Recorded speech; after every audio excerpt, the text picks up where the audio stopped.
Hey guys, Chief here. This is an extra video in the CIA Manual on Psychological Operations in Guerrilla Warfare audiobook series.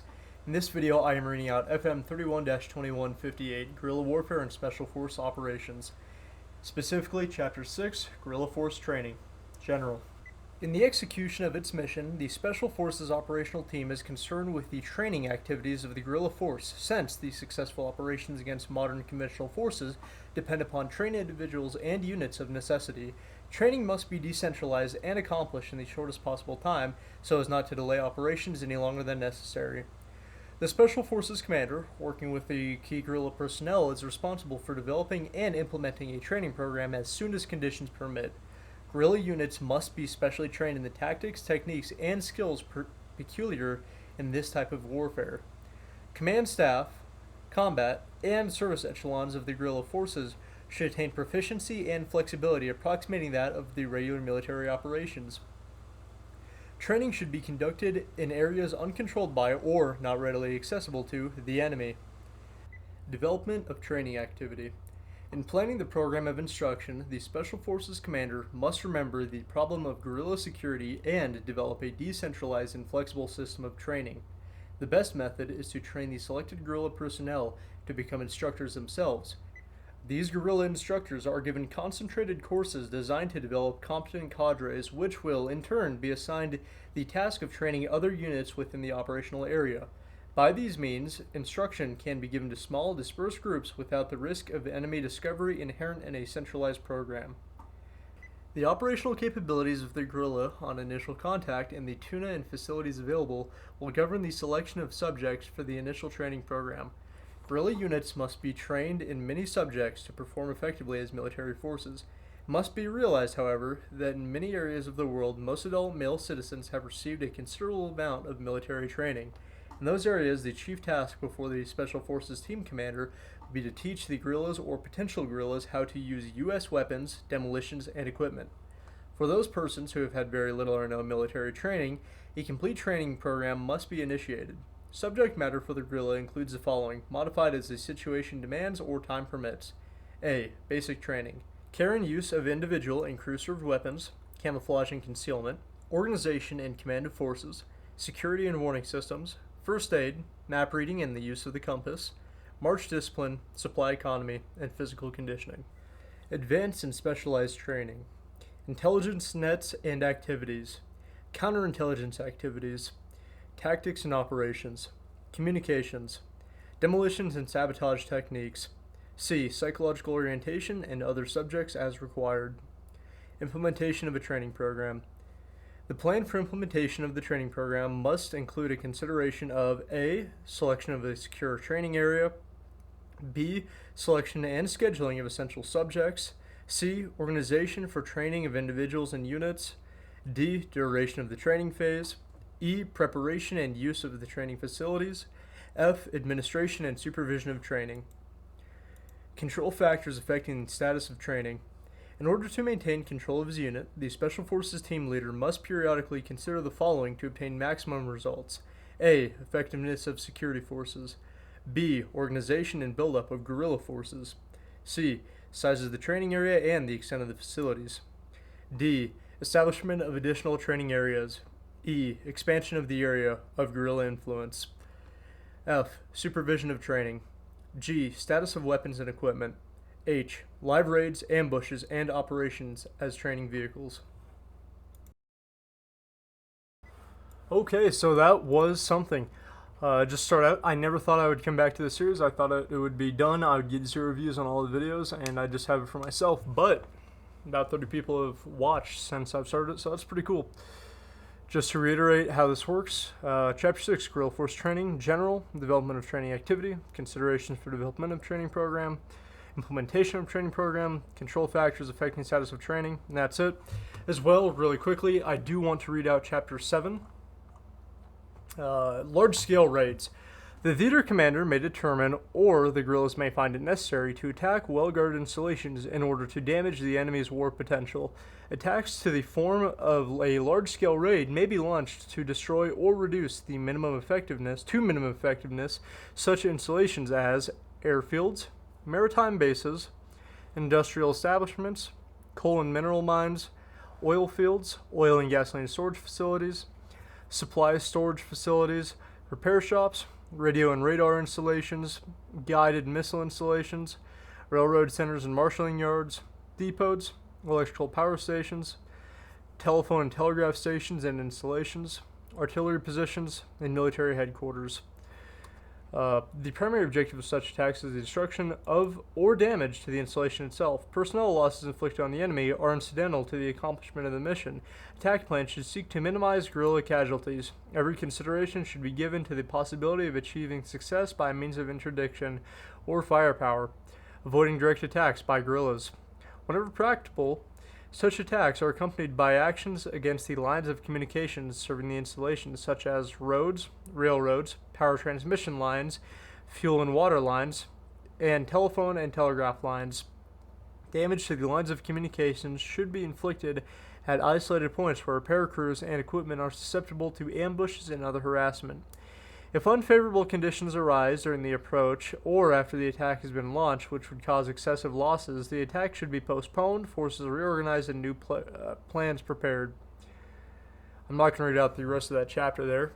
I would have included that in the main video, but I honestly think it's better here. I think this was really good. Something going back into, of course, I am not the head honcho here, but my general consensus on the LARP sphere, I think right now all you can do is train, get friends, and get equipment. Friends, of course, being a loose term, just how I use camping. I'm sure you guys are not as stupid to take me at face value, but read in further what I'm saying. It does say back in Chapter 6, under General, quote, the Special Forces Commander, working with the guerrilla personnel, is responsible for developing and implementing a training program as soon as conditions permit. I think, of course, this is from 1958. A lot of stuff still applies today, where it says to attack may be a little different because we have the cell phone now. But the Special Forces Commander, sadly, is going to be your bro vet or person providing a tactical training course, expensive or not. A good man will probably provide it for free if he knows who you are and what you're doing. But I do really much agree, really not great grammar, but I do really agree with the fact you should have a head guy who knows what he's doing, teach cadres who somewhat know what they're doing, to teach infantrymen who are just learning from the cadres who may be able to teach one or two other people. Playing a game of telephone, information is going to be lost. Overall, I think that's a good form of training. Also, a lot of this is slow and disorganized right now in how I'm speaking because I recorded this once already, and I liked how it came out, but I want to reiterate and get my facts together. So, I like what it's saying. Right now, the Special Forces Commander are the big heads on YouTube, unless you have someone in person.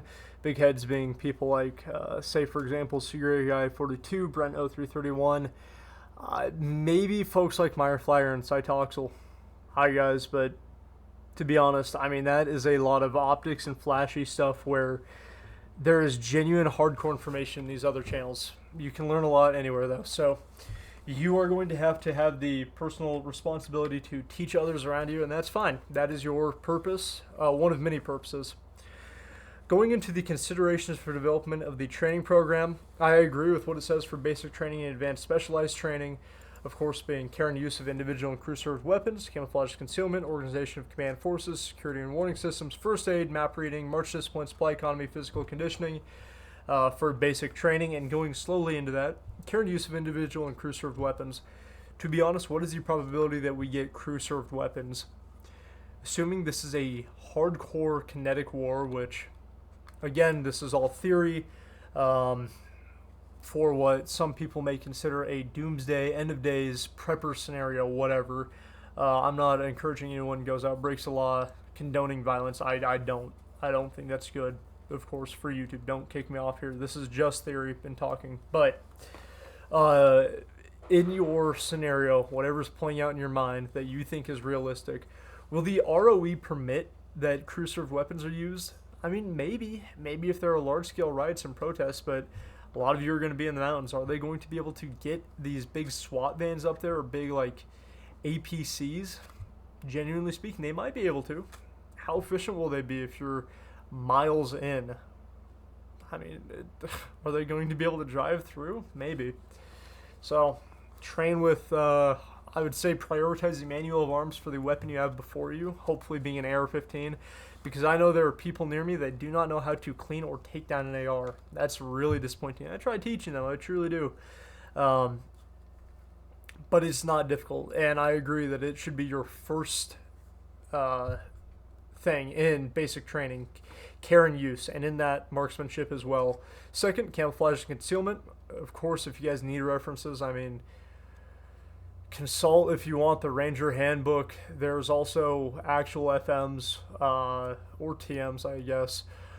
I only referenced the FMs before, but for camouflage and concealment of yourself, your equipment, and vehicles, look that up. I don't have a specific number on hand.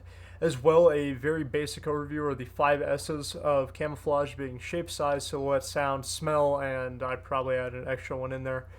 But detailing how in yourself and around you, I think I did everything right. Shade as well kind of goes into that. But camouflage. 3 is organization and command of forces. This is one that I'm probably going to have to read into on a lot more. Again, bad grammar. I'm going off the top of my head here. It's definitely useful to have organization, especially in your small groups, and being able to notice, but a lot of this is also merit-based. It's like, cool, dude, we don't, at least in my situation, it's not really ranks. It's just, oh, hey, this guy probably knows the most about how to maneuver during the snow time. This guy probably knows how to shoot the furthest. Oh, this guy has a pilot's license. He knows how to fly a drone. Stuff like that. 4, security and warning systems. I think this is probably more important than organization, but not only for physical security at your operating base, LPOP, whatever you want to call your camp. Being able to have early warning systems and actual groups being able to say, hey, we are seeing people on the road, but as well online warning systems. This guy's probably Fed post, and we probably don't want to listen to him. He may be trying to be an infiltrator, and whether he's a Fed or not, trying to get stuff to defame your movement.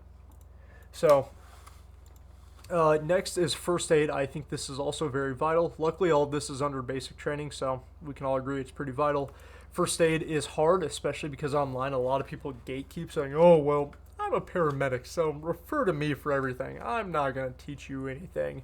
Oh, you'll have to go to a hospital for everything. Though a lot of like hardcore combat is really hard, if not impossible, to treat out in the field. It's good to at least know. So try to learn first aid, however much these idiots try to gatekeep it from you. 6 is map reading and use of the compass. This is basic, dude. I don't think this is difficult. I think it's a lot of common sense, but nowadays kids don't know how to read and use compass. I don't have a statistic on hand, but it's probably anywhere from 10 to 30% in America. March discipline, this is, I'm assuming, not talking about when you're in boot camp marching, just to instill the discipline that the military can and will do whatever they want with you, and you will listen in tune and in line with your comrades around you. But I'm assuming it's saying when you're patrolling in the field that you're not too close, walking with linked arms, skipping around. That's something I used in my initial recording of this. But you're actually moving tactically in a sound mind, making sure you're not too close together so you can't be taken out by, what would that be, enflating fire. Next is supply economy. For the brokies among us, including myself, I mean, there are times where you're simply not able to afford as much ammo. As well, it's hard to want to risk your gear and equipment, but at the end of the day, that is the hardest training. So supply economy, making sure that you're not wasting too much ammo or equipment. 9 is physical conditioning. Again, I think this is very vital. In the American public, a majority of people, I think it's like 70 to 80%, are overweight or obese. And I'm not saying to be a skinny little twink or something, but there's a difference in being 180 pounds and being able to carry 80 pounds of gear and being 180 pounds and having 80 pounds of fat, you know, if you have no muscle on you. So physical conditioning is really good, especially long term. I mean, we may all be able to do a 3-mile hike, but sustained day after day while conserving energy, it's hard, truly. I am not, I hate the expression, do as I say, not as I do, because it kind of shows a lack in false character. But I am not the most fit guy. Day after day, I will, for the rest of my life, work on my fitness. So It's definitely something huge to go into, physical conditioning. B in all of this is advanced and specialized training going into intel nets, counterintelligence activities, tactics and operations, communications, and demolitions. Well, getting into this, everybody thinks, oh, demolitions and sabotage techniques, that's so cool. I'm going to be able to blow up whatever I want with C4 and TNT for their... Guys, how many of us have blasting caps? How many of us can mimic blasting caps? Who knows how to make TNT and C4? I think that might be a spot where the ATF will get onto if you even know how. And I'm not saying go out and learn this stuff, as always. But work with reality and with what you have. Communications is also a very big concept where it's like, oh, well, I can communicate with my Baofeng radio, which sure, it's vital to know how to use your radio if that's in your PACE plan, or even if it's something, it's a capability you have. But as well, Havoc, hand and arm voice on contact signals, where you're able to communicate either without words or when you need to have words, having them efficient and on point, such as your direction and the force of the enemy combatants, is also very vital to train, so you don't have to think about it in combat. You can just go, man front, meaning, hey, there is a guy directly in front of our direction of movement, and say, like, I don't know, that is enough for me. But as well, what he has, what he's doing, who he's getting in contact with, it is your own individual SOPs. Counterintelligence activities are actually very vital, not letting people know what you're doing. It's really cool, and this goes back into OPSEC, something I've been lacking on recently with new videos I'm pushing out, but you don't want to let people know exactly where you are, how you're training, or else they're going to be able to train against your game plan before you can even know who they are. Tactics and operations are very good as well, especially small unit tactics, but as well the large scale, what are we doing, why are we doing it? Not a lot to go into there. Intelligence nets activities are another thing that people might think, wow, this is so cool. Which, to be fair, it is cool, but the individual, especially risking capture, does not need to know exactly how your intelligence nets work. They may just need to know the intelligence that you have so they can't indirectly compromise your intelligence nets and activities. And the last thing here is paragraph 58, control factors affecting the status of training. It says the maximum results, the Special Forces Team Commander must periodically view these metrics, which, just going into it, is the effectiveness of your security forces, the organization and buildup of your guerrilla forces, the size of the training area and the extent of your facilities, establishment of additional training areas, expansion of the training area of guerrilla influence, supervision of training, status of weapons and equipment, and live raids, ambushes, and operations as training vehicles.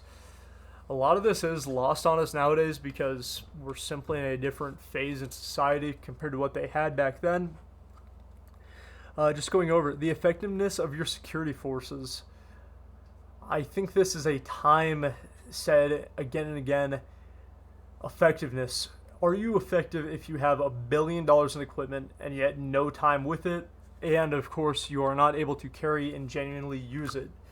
But the effectiveness of your security forces, I'm glad they put that at the beginning, as well as the organization and build-up. It's cool, and I'm glad that we're able to build these nets online to encourage ourselves and grow off it, which is something I'm going to go over here in a second. But if we are so spread out where it's like one-man groups, solo operations, it's a lot more effective, guys, if you have 2 or 3 people around you. Especially, I've seen groups of like 12 people. That is crazy and genuinely great. Training, I think the main part that's lost on us is size of training area and the establishment of additional areas. I think it's good to be able to train for all the environment around you, but having a big area isn't, I don't know, at least for me, it's not too huge. Supervision of training, this is something that's hard unless you have a actual military guy near you who's able to say, no, dude, you're doing this wrong, you need to fix it. Most of this will be through introspection in a group, or as well online.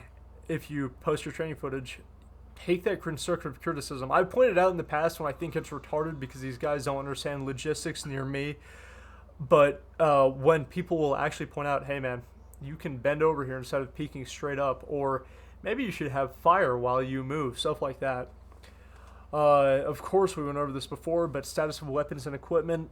I mean, it's not hard to clean your guns and make sure that they're topped off and ready. Otherwise, training is training for failure, not for success. If you're training with a rusty gun to train against jams specifically, maybe you should just fix your gun. Maybe you should just clean it. Lastly, it said live raids, ambushes, and operations as training vehicles. I do want to say that this manual, just like the previous one, had weird wording. Operations as training vehicles, I'm assuming that's just vehicle-based movement. As well, earlier in the initial reading, it said tuna and trailing of guerrillas. I don't know what tuna meant, but I know it meant training of guerrillas. But getting back to this point on hand, live raids, ambushes, and operations.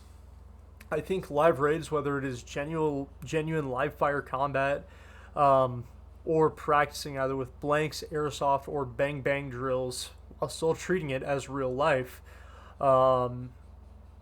is really vital. I mean, I can speak so much online and it'll stick with you, but once you actually get out there, as many of us know, and develop and notice, hey dude, this rush is really hard to conduct, or man, I stand out really hard in this environment, I'm gonna have to train and work differently. So I think this is really just getting out there and training, hardcore, not just the manual of arms for your rifle, as we talked about before, but actually trying. And I'm reiterating here, so I'm sure you guys understand this.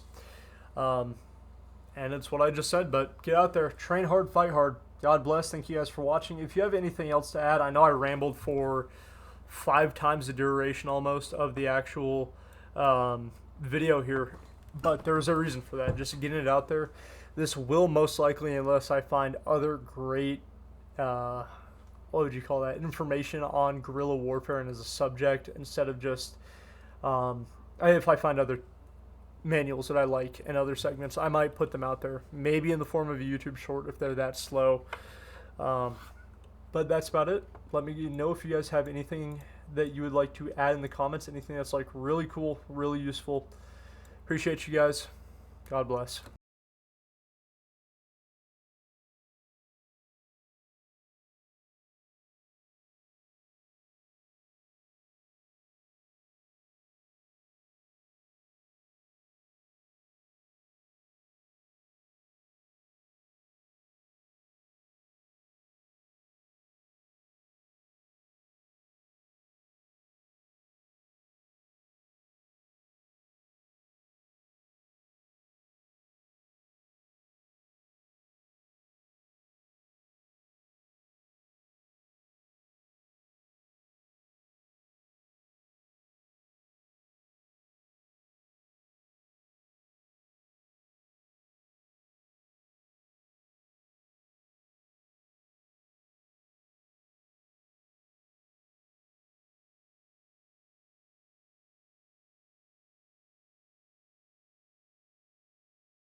Okay, so a few things here. That was pretty quick, only about 4 minutes.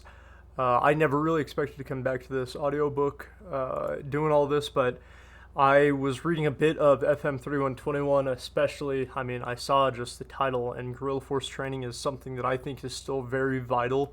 Even though this was wrote a while ago, it still applies.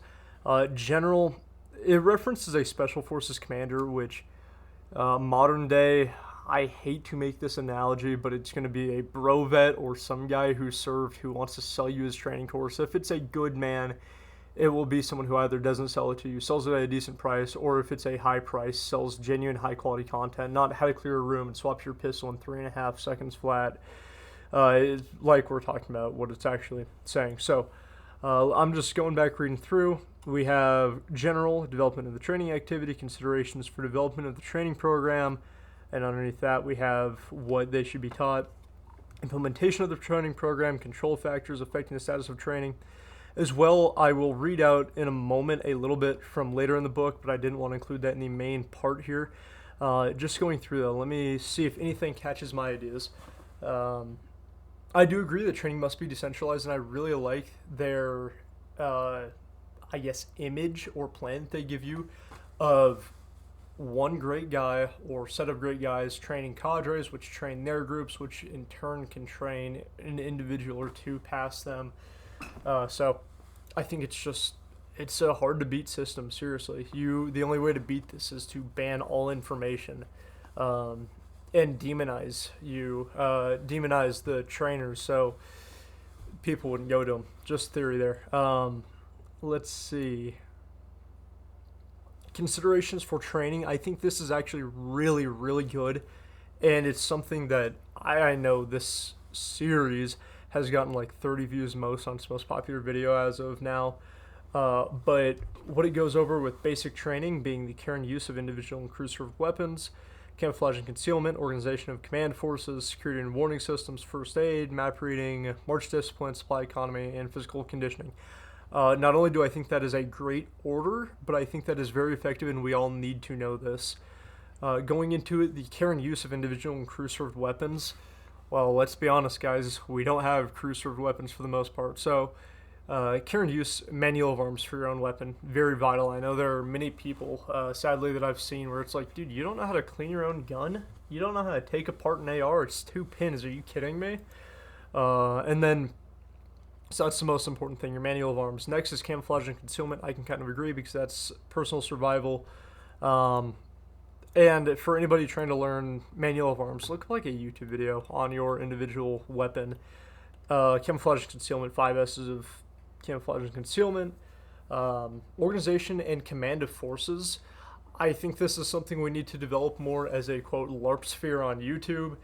Just because, I mean, seriously speaking, how much does this apply to the individual person? Not much, because we don't know much now. Security and warning systems, I think this is good not only in a physical sense, but also online and for your who you're letting in to your groups. First aid, I think this is also very vital. If it were me, I might move this up beyond camouflage and concealment. Map reading and use of the compass. Now in 2025, I think this is very vital compared to previous, because nowadays not a lot of people, I don't have a figure on hand, maybe 10% know how to read a map and use a compass. That's just simply how it works, and it's surprising to me. March discipline, I think this comes across as a military boot camp. You're marching around just for discipline to instill in your mind that they will do whatever they want and you will follow, which is somewhat good, but as well I think march discipline more refers to out in the field, not just hiking around with your buddies, linking arms and skipping through the forest, but actually moving with speed, consideration of your footsteps, how loud you are, and your distance between your people. I think this is important, but I like that they have it placed near the end. That's smart. Supply economy is something to me, especially because I've been living it on budget before, I am now, really vital, and it makes sense why we would train this, because I know there's some people, and of course I was in the spot once where you bring them out to the shooting range and they dump all your ammo in about 5 minutes. You're like, oh cool, well I know you're not paying for that, so that sucks. So supply economy is something very important. Physical conditioning, I'm kind of surprised they have this at 9, though I think it says basic training, so everybody should have this. All these things that I've listed. Sorry for my phone there. So physical conditioning, yeah, good idea. In practice, I'm assuming a majority of guerrillas and people are just going to be overweight, and I won't say I blame you necessarily, but I think we all need to work on that for the most part. Probably make a video on like working out someday, but the only other thing that I might add into here, especially for guerrillas in a war like this, psychological operations, of course, as always, don't break the law or anything. But one thing I would add in is optics, knowing not actual your firearm optics, but don't be autistic, act like a human, and let people know your cause. Have 5 to 10 reasons for everything you do. Be a human to them, so it's harder to alienate you from the civil population. Going next, advanced and specialized training. Of course, a lot of people want to jump from care and use of individual weapons straight to this. Intelligence nets. I think it's good that this is advanced because not the average individual needs to know exactly how intelligence nets work. They might just need to know what they say. Counterintelligence activities, I think this is also useful, and it's definitely a part of fieldcraft, especially if you're out patrolling, not leaving MREs and other. It's an easy example, but you understand. Just out in the middle of the open. And making sure that, you, like, within patrolling and genuine operations, there are things like not showing direct lineage when you're talking to people, especially reporting, no pointing, stuff like that. 3, tactics and operations. I mean, yeah, that's good. Knowing his tactics, especially small unit tactics, I think that's pretty vital. Operations as well, which I'll get into in a moment. Very vital. So if the individual is not in a strict hierarchy with a leader, but it's just individual cells, they can still get stuff done and genuinely good stuff. Communications is number 4, though, and I believe communications are good, whether it is what people immediately gravitate to through radio, but also hand-and-arm signals. What is that? Havoc, as they call it, I think, in a Warno. Hand-and-arm voice on contact, stuff like that, just how to speak and move efficiently and properly, not even military properly, but properly for your group and organization. 5, demolitions and sabotage techniques. I think sabotage techniques is the biggest thing to get out of that. Demolitions, I mean, it would be really cool to learn how to use TNT and C4, but also let's be logical, guys. Who here has blasting caps? Who here has all these capabilities? I, of course, not encouraging you to break the law, but your tannerite is a shooting target, man. It's a joke. Sorry for the cat in the background. I'm not recording this. Psychological orientation and other subjects as required. I think that's getting into optics, so that's good.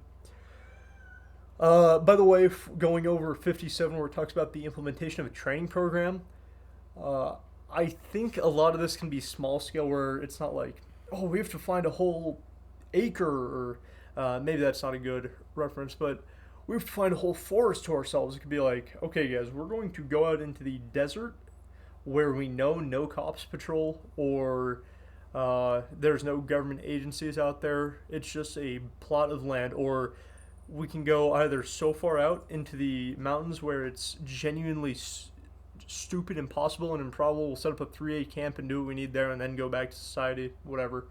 Of course, just examples. I reiterate that because there is somebody in the future who will hate me and what I'm saying. So,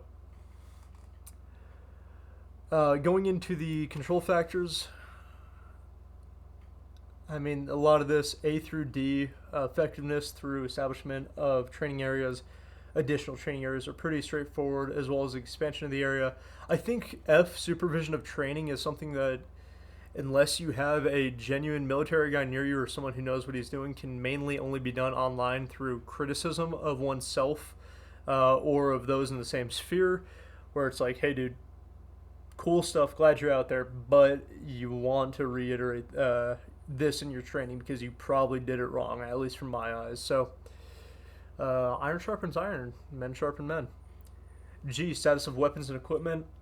True, I mean, that's just an obvious, and I think luckily in America, most of us are smart enough to clean our guns and make sure they don't rust, but I will say again, if you're stupid and you don't clean your gun, that's on you, dude, and that will definitely affect your abilities and capabilities.